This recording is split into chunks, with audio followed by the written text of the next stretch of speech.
তো মা, আজকে সকালে তুমি ব্রেকফাস্টে কি বানাচ্ছ? তো আলু পরোটা।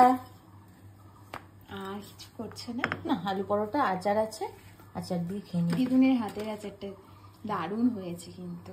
হ্যাঁ, ওটা দিয়ে আলু পরোটা খেতে কিন্তু দারুণ লাগবে। ওটা দিয়েই খাবি বলেই তো করলাম।